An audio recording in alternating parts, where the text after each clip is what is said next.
Hai semuanya, apa kabar? Sehat, sukses, bahagia selalu.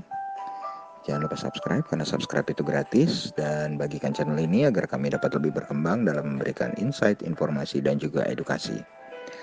Bagi Anda yang telah mendukung kami selama ini dengan mensubscribe dan membagikan channel ini, kami ucapkan terima kasih dari lubuk hati yang paling dalam.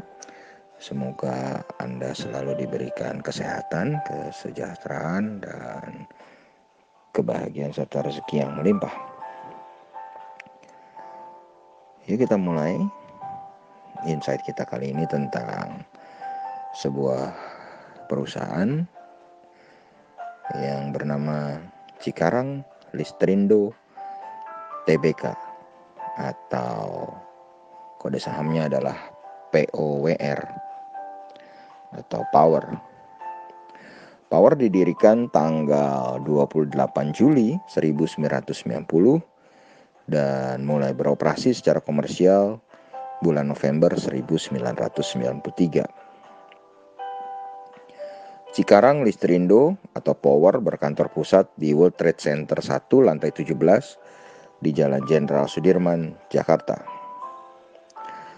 Berdasarkan dari anggaran dasar perusahaan, maka ruang lingkup dari kegiatan usaha POWR adalah bergerak dalam industri pusat pembangkit tenaga listrik, pemasaran, pendistribusian tenaga listrik, dan agen. Pembangkit listrik POWR sendiri terletak di Cikarang, Bekasi. Cikarang Listrindo memperoleh izin untuk memasok listrik bagi publik ke 5 kawasan industri di wilayah Cikarang untuk periode 30 tahun pada tanggal 11 Desember 2006 dari Menteri Energi dan Sumber Daya Mineral atau ESDM. Cikarang Listrindo atau POWR juga memiliki 2 anak usaha, yaitu Listrindo Capital BV dan Signal Capital BV. Kalau kita tinjau perusahaannya, POWR memiliki market capital yang tidak terlampau kecil, di atas 5 triliun yaitu 9,89 triliun. POWR melantai di pasar modal Indonesia 14 Juni 2016 dengan shareholder PT Udinda Wahana Tama 30,48%, PT Brasali Industri Pratama 26,64%,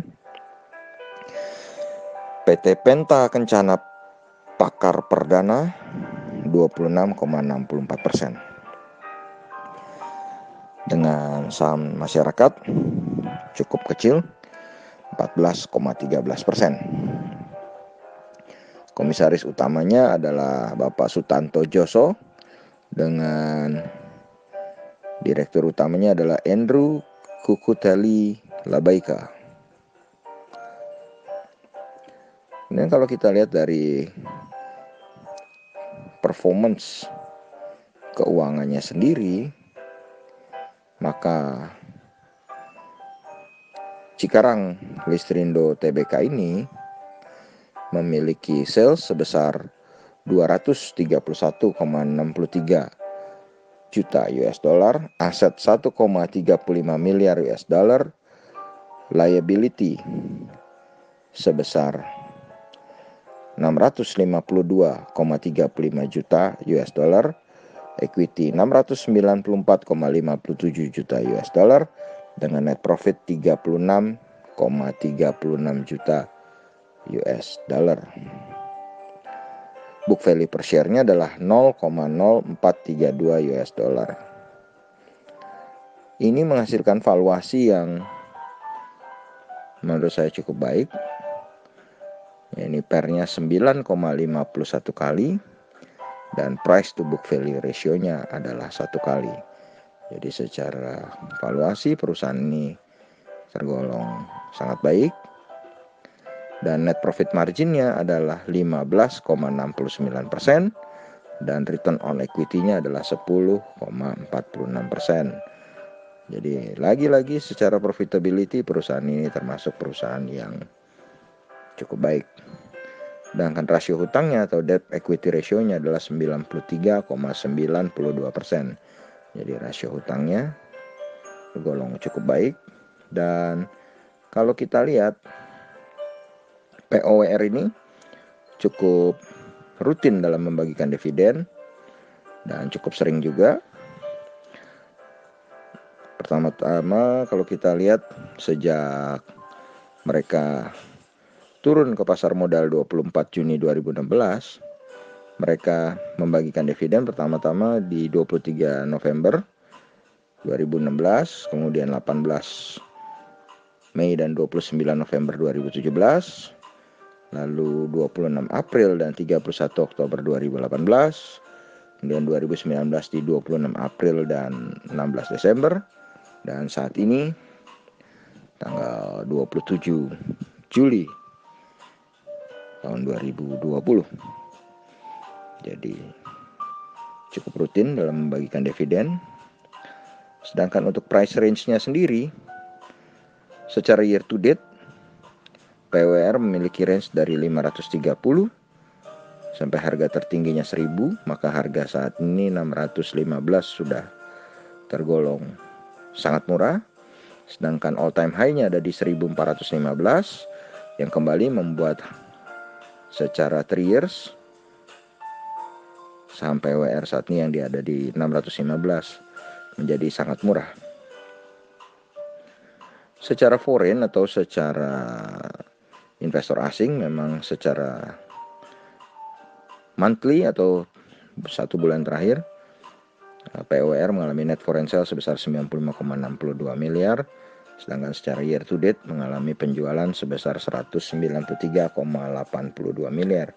Jadi saham ini termasuk sedang dijual oleh asing baik dalam 1 bulan maupun dari awal tahun. Bagaimana menurut Anda? Saham ini termasuk saham yang rutin membagikan dividen, secara profitability cukup baik di atas 2 digit, secara valuasi murah, secara harga juga sedang murah. Kelemahannya hanya belum 5 tahun ada di pasar modal dan mungkin sedang dijual oleh asing. Apakah Anda berminat dengan saham ini? Masuk dalam trading plan Anda atau dalam investment plan Anda? Semoga bermanfaat. Tetap sehat, tetap semangat, maju terus dalam mencapai profit maksimal di pasar modal Indonesia, dan jangan lupa untuk selalu bahagia.